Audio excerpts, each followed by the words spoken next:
Today I want to discuss a topic I touched on previously, that of inner work in regards to manifesting the life of your dreams or your desires.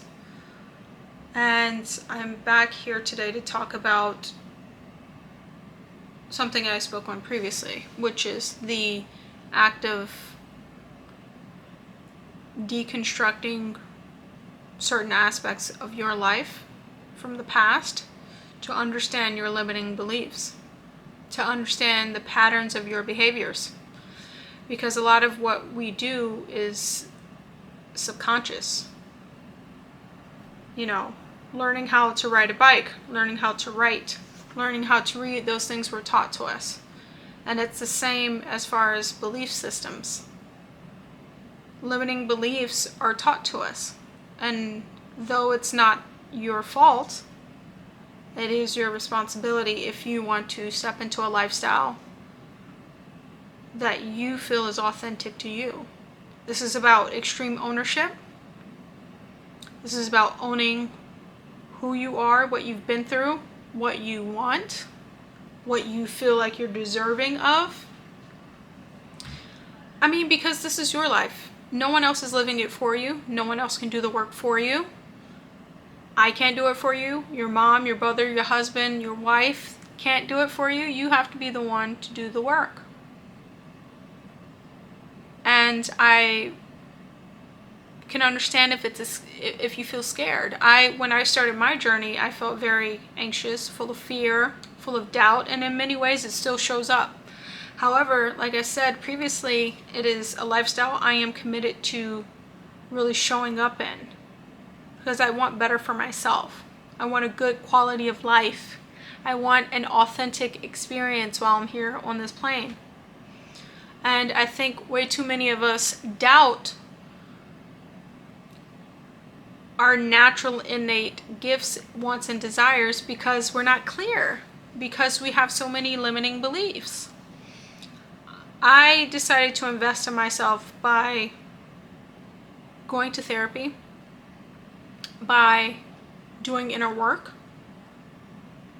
by learning how to rewire my limiting beliefs. First, identifying them, understanding how I even got to the point of believing them.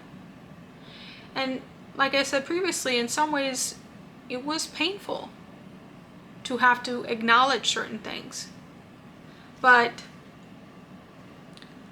and I'm going to do a video on this later, I decided to sit down and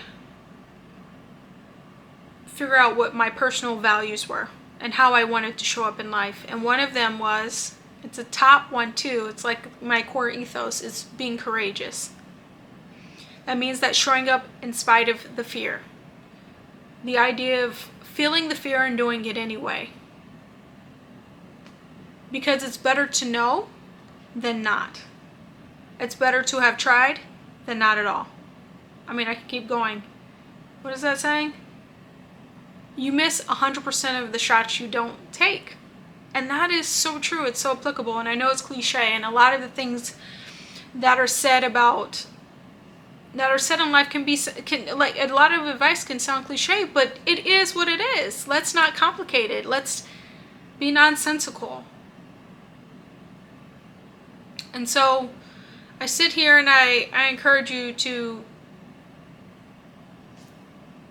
step out courageously on this path to begin this deconstruction process.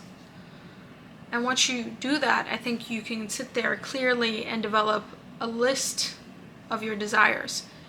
One thing I do appreciate about the law of attraction and The Secret is that you should look at life as a catalog.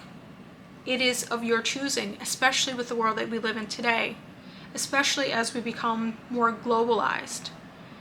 We can sit there and focus on the negatives of globalization, or we can sit there and focus on the positives.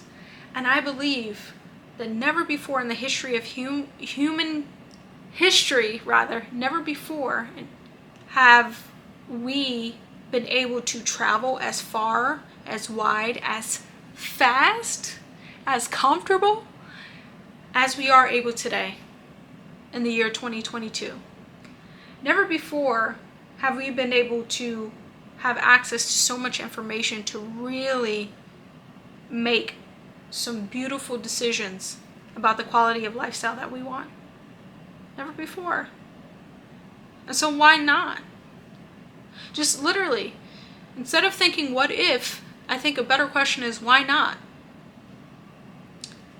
Why not? Why not you? Why not now? Why not in this lifetime? Why not? Really, why not you? Why can't you have what you desire? What is holding you back from your goals, your dreams, your wishes, your wants? I encourage you to step into that into that space, and to carry a sense of courage, like I keep repeating myself, I feel, and to be brave in spite of what may occur.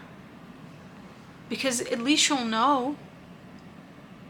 At least you can truly know that you tried. But it really all begins with you. It really does.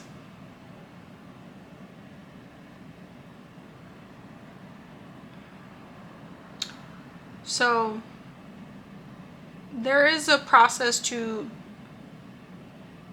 understanding your patterns of behaviors, of understanding your limiting beliefs. There's the arrow down technique.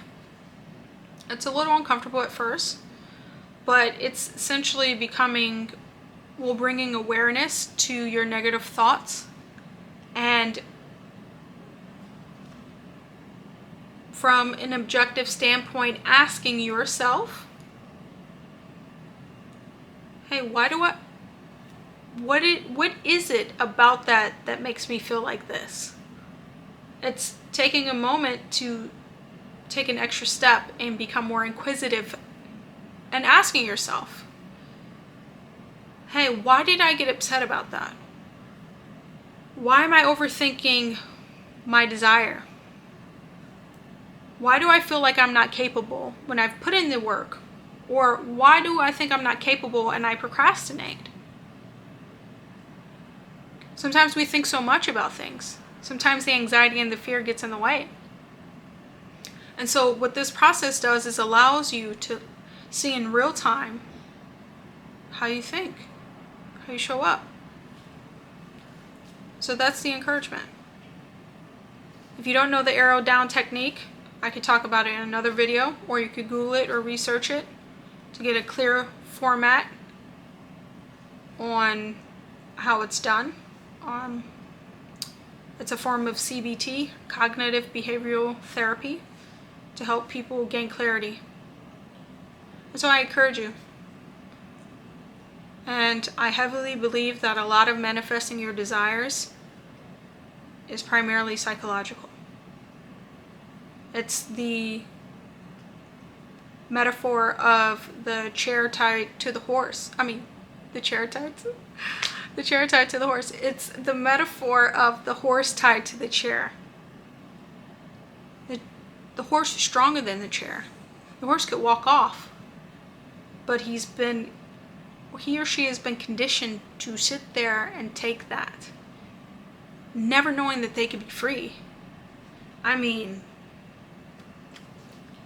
That's a beautiful analogy, a beautiful metaphor for life. Whether you think you can or you think you can't, either way, you're equally right. I hope you find the courage to be the person who thinks they can. So that's my little rant for today. All right.